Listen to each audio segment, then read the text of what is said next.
दहशतगर्दों को सपोर्ट कर रहे हैं। सूबाई वुज़रा और तर्जुमान बलूचिस्तान हुकूमत की न्यूज़ कॉन्फ्रेंस। कहा, बलूचिस्तान हुकूमत अब किसी भी सूरत ब्लैकमेल नहीं होगी, तमाम जमहूरी लोगों के साथ बातचीत करने के लिए तैयार हैं।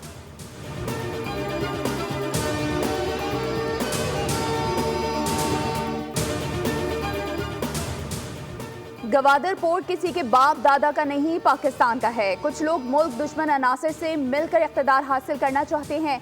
पाकिस्तान की हिफाजत के लिए हम सब ने कमर बस्ता होना है। वफाकी वजीर रेलवे हनीफ अब्बासी कहते हैं, पैसों के खेल से पाकिस्तान को अदम इस्तेहकाम की तरफ धकेलने की कोशिश की जा रही है। हर शख्स इदारे की बेहतरी के लिए अपना किरदार अदा करेगा।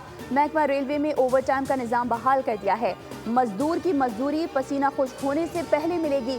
खुद एहतसाबी का अमल जरूरी है।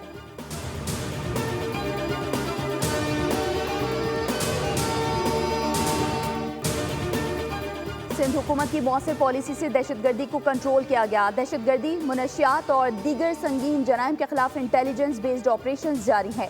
सूबे को दहशतगर्दी मुनशियात से पाक करने के लिए इक़दाम को मजीद बेहतर किया जाएगा।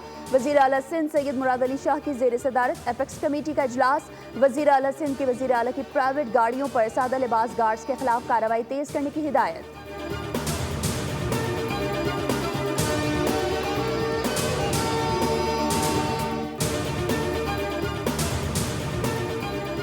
पावर हाउस चौरंगी पर जलाओ घिराओ के 5 मुकदमात में 19 अफराद को गिरफ्तार कर लिया गया है। नामालूम अफराद अब नामालूम नहीं रहे, हमने मालूम कर लिया है। DIG वेस्ट इरफान बलोच की मीडिया से गुफ्तगू। कहा, इब्तिदा में मालूम हुआ हादसे के रद्द अमल पर जलाओ घिराव हुआ, लेकिन लगता है किसी मुनज़्ज़म प्लानिंग के तहत इंतशार फैलाने के लिए जलाओ घिराव किया गया।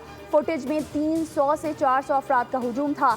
उधर वजीर दाखिला सिंध ज़ियाउल हसन का हादसात में मुलविस ड्राइवर्स की गिरफ्तारी का हुक्म। कहा, किसी को भी डंपर जलाने की इजाज़त नहीं, शहर का अमन खराब करने वालों को गिरफ्तार किया जाएगा। मुल्क भर के गैस सार्फिन कीमतों में इजाफे के लिए हो जाएं तैयार। आइंदा माली साल के लिए गैस की कीमतों में इजाफा मांग लिया गया। सुई नॉर्दर्न की गैस कीमत में औसतन 735 रुपये 59 पैसे फी MMBTU इजाफे की दरख्वास्त। गैस कंपनीज ने माली साल 2025-26 की माली ज़रूरियात की दरख्वास्तें ओगरा में दायर की हैं। सुई नॉर्दर्न की दरख्वास्त पर 18 और 28 अप्रैल को लाहौर और पेशावर में समातें होंगी, जबकि सुई सदर्न की दरख्वास्त 21 और 23 अप्रैल को कराची और कोयटा में सुनी जाएगी।